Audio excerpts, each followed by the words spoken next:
एक राज्य आहे तामिळनाडू, जिथे एकीकडे बीजेपीने अपॉइंट केलेला गव्हर्नर आहे, तर दुसरीकडे बीजेपीच्या अगेन्स्ट असलेली गव्हर्नमेंट. त्याच्यामुळे ह्या दोघांमध्ये आहेत भांडणं चालू. दुसरीकडे बघायला गेलं तर सेंट्रल गव्हर्नमेंट, जिने वक्फ ऍक्ट होता त्याच्यामध्ये केली अमेंडमेंट. ह्याच्यामध्ये होत्या बऱ्याचशा कॉन्ट्रोवर्सीज. त्याच्यानंतर तिसरीकडे आहे एक तेलंगणा राज्य. त्यांनी एससी म्हणजे शेड्यूल कास्ट पॉप्युलेशन आहे त्यांच्यामध्ये आणखी 3 भागात डिव्हिजन केलंय. 1, 2, 3. त्याच्यानंतर ज्युडिशरी बघायला गेलं तर ज्युडिशरीमध्ये एकीकडे आहेत न्यायमूर्ती भूषण गवई, ज्यांच्यावर ऑलरेडी प्रश्न येऊन गेलेला आहे. दुसरीकडे बघायला गेलं तर एक अन्यायमूर्ती आहे, ज्यांनी खूप जास्त करप्शन केलेलं आहे. त्यांच्यावर प्रश्न येण्याचे खूप जास्त चान्सेस आहेत. हॅलो, या लेक्चरमध्ये आपण एप्रिल आणि मेचे पॉलिटिकल आणि कॉन्स्टिट्यूशनल करंट अफेअर्स बघणार आहोत. तर आपलं पहिलं आहे state of Tamil Nadu versus governor of Tamil Nadu. इथे तुम्हाला 2 लोक दिसत असतील.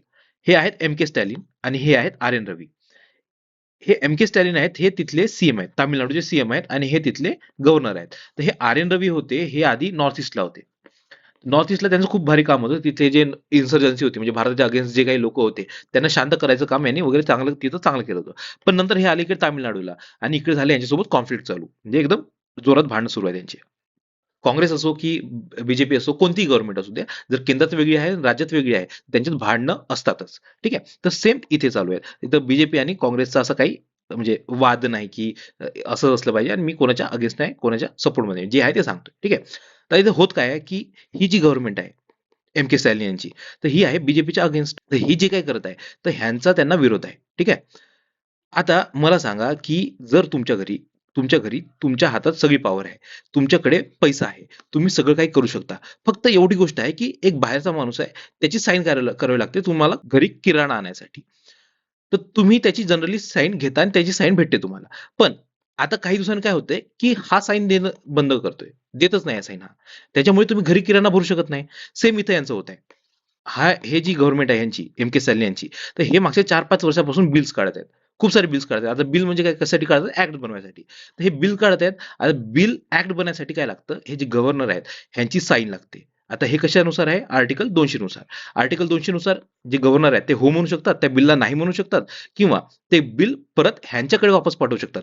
आणि चौथं एक गोष्ट करू शकतात, ते बिल प्रेसिडेंटकडे किंवा राष्ट्रपतींकडे पाठवू शकतात. त्याच्यानंतर राष्ट्रपती काय करू शकतो? आर्टिकल 201 नुसार हो म्हणू शकतो, नाही म्हणू शकतो किंवा परत ह्यांच्याकडे वापस पाठवू शकतो राज्य सरकारकडे, की तुम्ही परत त्याच्यावर विचार करून परत पाठवा लागले असतं. आणि जर परत पाठवल्यावर जे राष्ट्रपती असतात त्यांच्याकडे म्हणजे पॉवर असते की हो किंवा नाही म्हणायची परत. ठीक आहे. तर असं असतं यांचं पूर्ण स्ट्रक्चर. आता इथं होत काय होतं की मागच्या 4-5 वर्षापासून हे जे आर एन रवी आहेत, हे त्यांच्या बिलवर साईनच करत नव्हते. म्हणजे 5-5, 6-6 महिने, 2-2, 3-3 वर्षापासून साईनच करत नव्हते आणि ह्याच्यामुळे हे बिल्स पेंडिंग राहत होते. आणि वरतून ते काय करायचे नंतर एवढा वेळ गेला की नंतर ते राष्ट्रपतींकडे पाठवत होते. परत राष्ट्रपती त्यांच्यावर काही काम करत नव्हते. म्हणून ह्यांचे काही कामं होत नव्हते. मग ह्यांचे काही कामं होत नव्हते. मग हे काय करायचे, म्हणजे ह्यांनी काय केलं मग, हे गेले सुप्रीम कोर्टाकडे. सुप्रीम कोर्टाला म्हणले की साहेब हे बघा हे ऐकत नाही आमचं. सांगा यांना काहीतरी तुम्ही. मग आपले जे साहेब आहेत, साहेब म्हणजे सुप्रीम कोर्ट. सुप्रीम कोर्ट काय म्हणलं की हां, सांगतो तुम्हाला. हे बघा, जे राज्यपाल आहेत, राज्यपाल किंवा गव्हर्नर आणि राष्ट्रपती आहेत, ह्या दोघांनी पण 1 महिन्याच्या आत साईन करायची काही कंडिशनला आणि काही कंडिशनला 3 महिन्याच्या आत साईन करायची आहे. तर ह्या ज्या कंडिशन्स आहेत, ह्या आता रिलेव्हंट नाही आहेत. कारण की हा आहे एप्रिलचा इश्यू. आणि एप्रिल नंतर बरेच काही गोष्टी घडलेल्या आहेत. जसं की आता सुप्रीम कोर्टाने राष्ट्रपतींना सांगितलं की तुम्ही असं करा. पण राष्ट्रपती चिडले. म्हणजे तुम होते कौन हो हमको बताने वाले. म्हणून असं राष्ट्रपतींनी काय केलं मग, आर्टिकल 143 143 च्या अंडर त्या राष्ट्रपतींकडे एक पॉवर असतो की ते सुप्रीम कोर्टाला काही पण विचारू शकतात प्रश्न. ठीक आहे. तर त्यांनी काही प्रश्न विचारले आणि सुप्रीम कोर्टाने नोव्हेंबरमध्ये त्याची उत्तर दिलेत. तर हे आपण म्हणजे हा अजून डेव्हलपिंग इश्यू आहे. तर सुप्रीम कोर्टाने काही क्लॅरिफिकेशन दिलेत आणि हे जे एम के स्टॅलिन आहेत, तर त्यांनी परत त्याच्यावर चॅलेंज करायची घोषणा केली आहे. तर हा अजून डेव्हलपिंग इश्यू आहे आणि नोव्हेंबरपर्यंत जेव्हा आपण जाऊ, तोपर्यंत जेवढं काही डेव्हलपमेंट झालं असेल, ते आपण नोव्हेंबरच्या याच्यात बघू. ठीक आहे.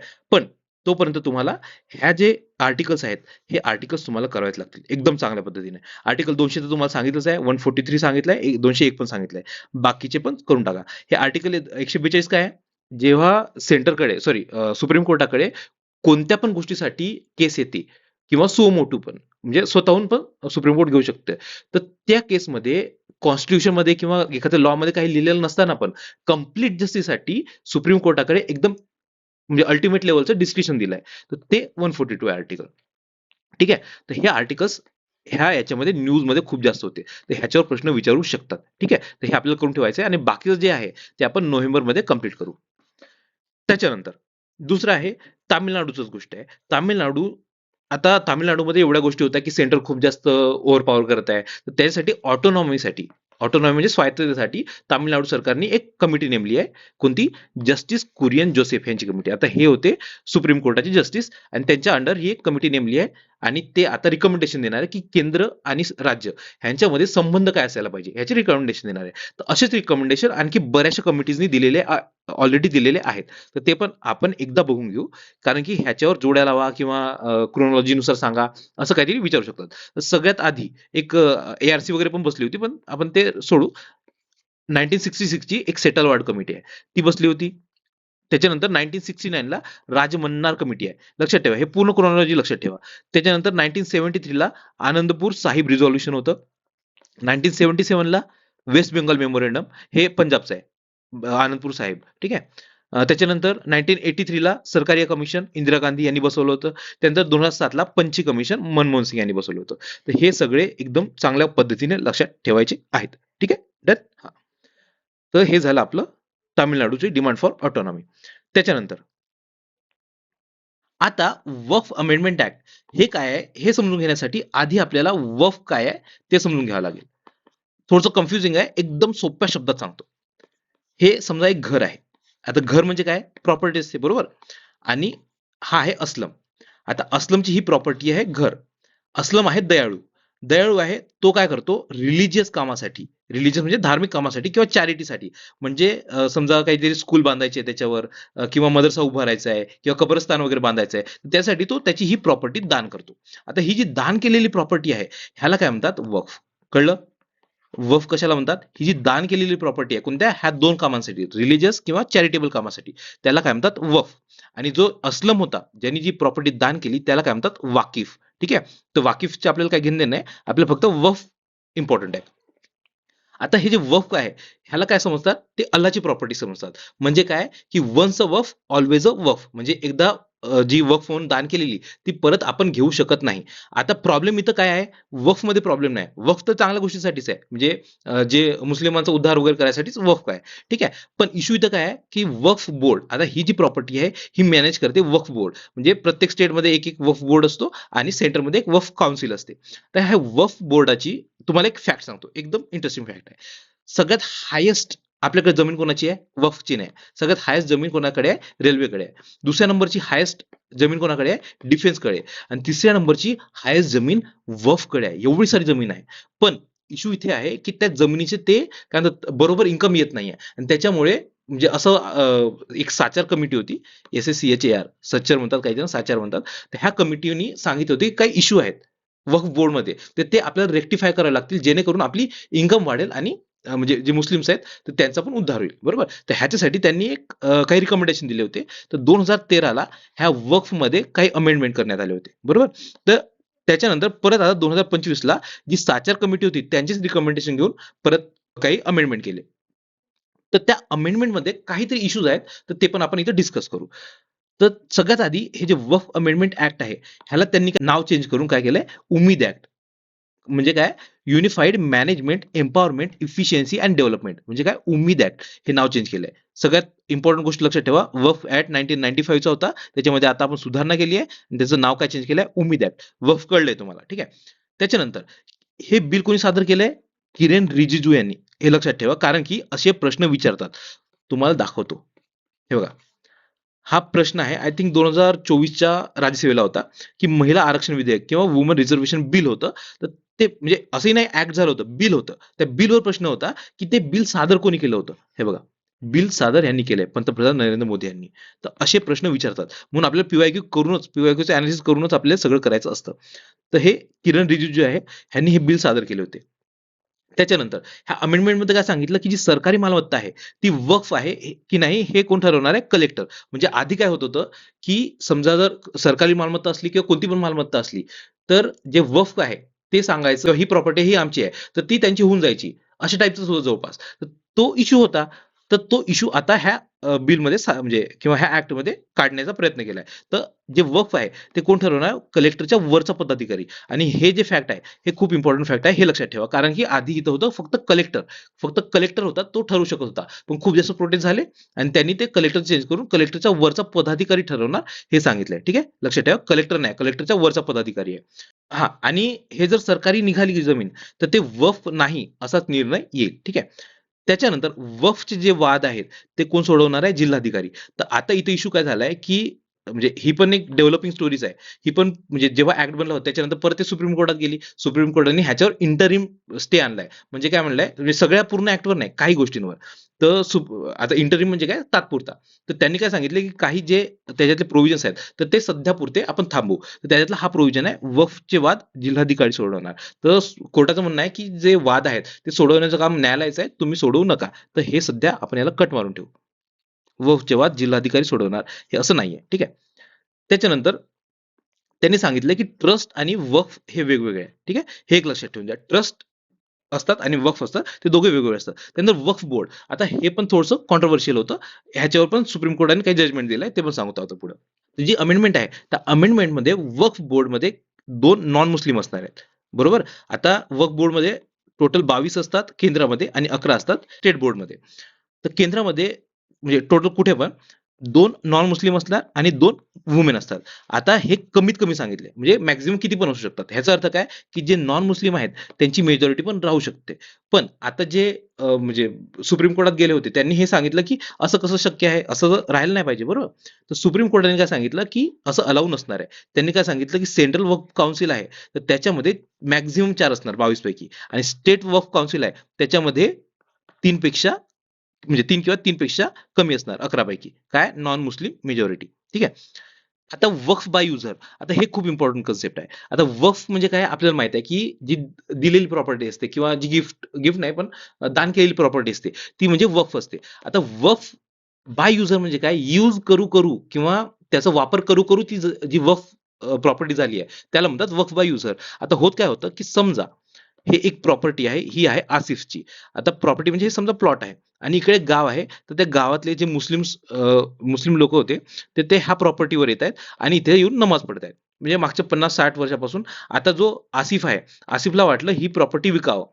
पण आता काय येतंय की जे वक्फ बोर्ड आहे, वक्फ बोर्ड मध्ये येते आणि म्हणते की ही प्रॉपर्टी तुम्ही विकू शकत नाही, कारण की ही प्रॉपर्टी आहे वक्फ, म्हणजे ही आमची प्रॉपर्टी आहे. का? कारण की इथे यूज करणारे जे होते, इथले हे जे लोक आहेत इथे यूज करत होते कशासाठी? रिलिजियस कामासाठी यूज करत होते, म्हणून ती झाली वक्फ.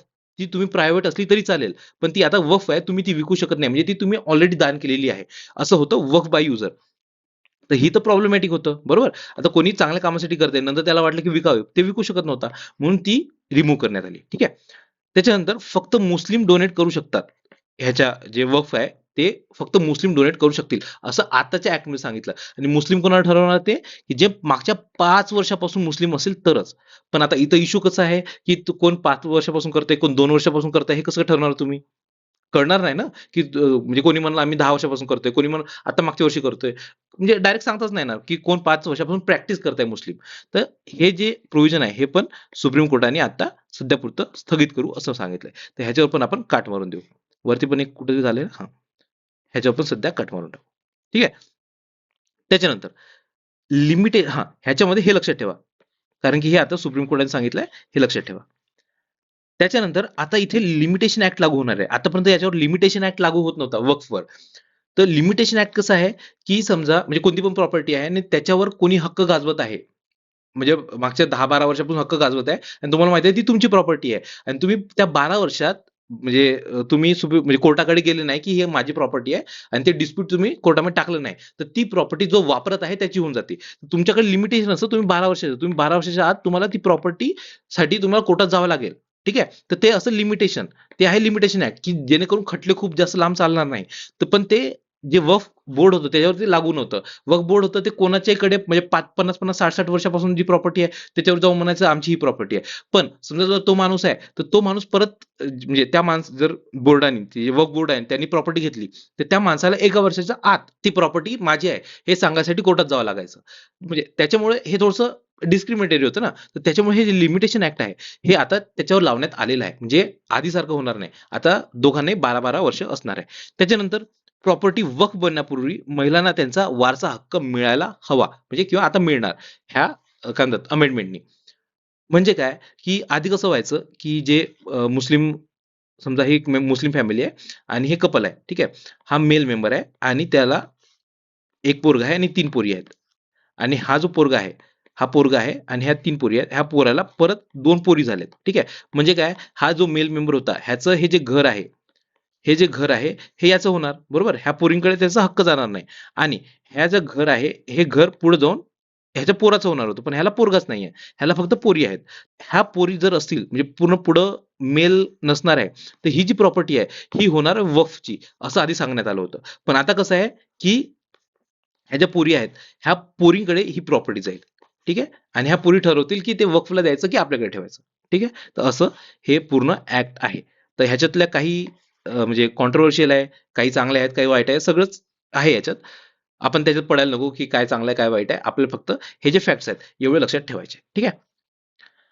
त्याच्यानंतर व्हॉट्स वफ हे तर सांगितलं तुम्हाला की परमनंट डोनेशन कोणी करते धर्मदाय हेतूने ते असतं. हा, आता ही जी प्रॉपर्टी आहे ही मुव्हेबल पण राहू शकते, इमुव्हेबल. म्हणजे तुम्ही बाईक पण, गाडी पण देऊ शकता किंवा एखादी घर पण देऊ शकता किंवा इव्हन इंटेलेक्च्युअल प्रॉपर्टी राईट असलं ते पण देऊ शकता तुम्ही. ठीक आहे.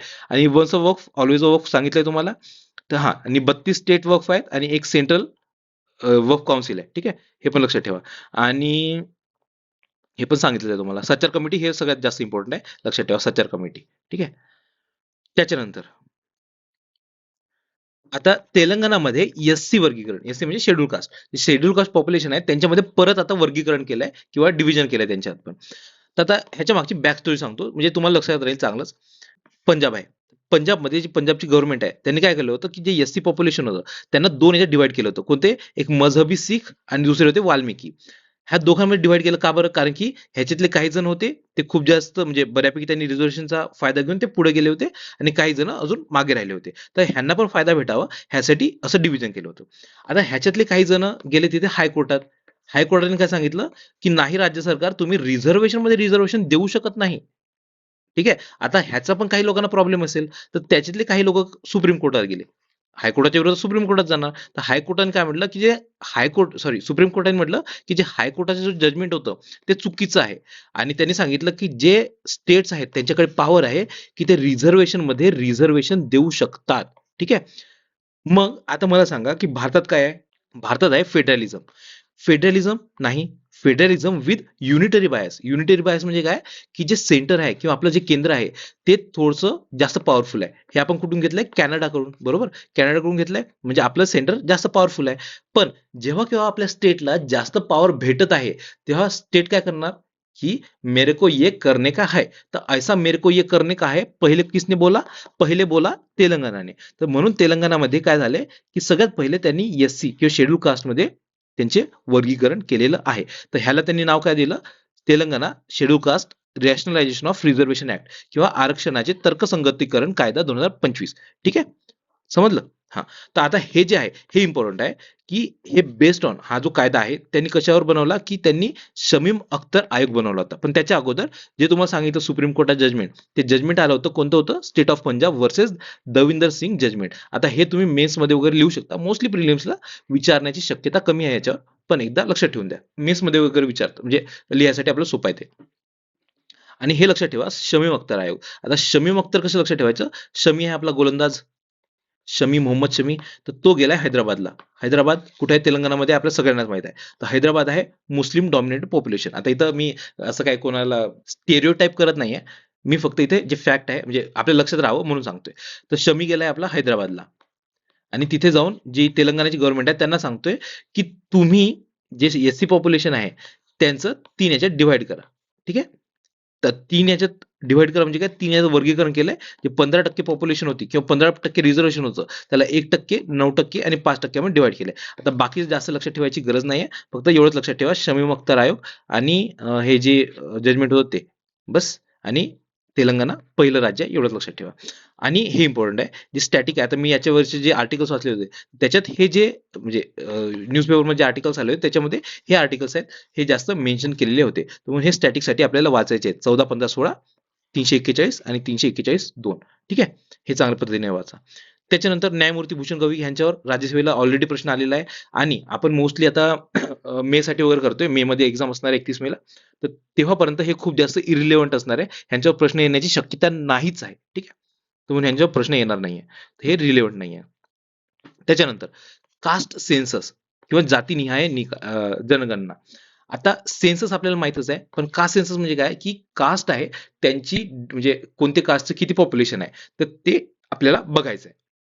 ह्याच्यासाठी जे अपोजिशन पार्टीज आहेत, काँग्रेस वगैरे, त्यांनी यासाठी खूप जास्त मागणी धरली होती की कास्ट सेन्सस व्हायलाच पाहिजे. बीजेपी म्हणत होती की कास्ट सेन्सस व्हायला नको. ठीक आहे, पण शेवटी मोदी गव्हर्नमेंट आहे, त्यांनी काय केलं, 30 एप्रिलला मंत्रिमंडळाची बैठक भरवली आणि त्याच्यामध्ये त्यांनी सांगितलं की हा कास्ट सेन्सस होईल. तर म्हणून आता कास्ट सेन्सस होणार आहे. म्हणजे काय होणार आहे की ओबीसी, म्हणजे आतापर्यंत काय फक्त एससी आणि एसटी जे पॉप्युलेशन होतं त्यांचंच म्हणजे अशी मोजणी होत होती, एससी कोण आहे आणि एसटी कोण आहे. पण आता काय होणार आहे की जे ओबीसी वगैरे आहे किंवा बाकीचे पण ज्या कास्ट आहेत, तर त्या कास्ट किती आहेत, त्यांचं सोशो इकॉनॉमिक बॅकग्राऊंड काय वगैरे आहे, ते सगळं आता मोजणार आहे. ठीक आहे, तर आपल्याला जे स्टॅटिकला आहे ते सेन्सस आहे, ते खूप जास्त इम्पॉर्टंट आहे. हे आपण इकॉनॉमिक्स किंवा जिओग्राफीमध्ये करतो, तर ते तिथून खूप चांगल्या पद्धतीने करायचं आहे.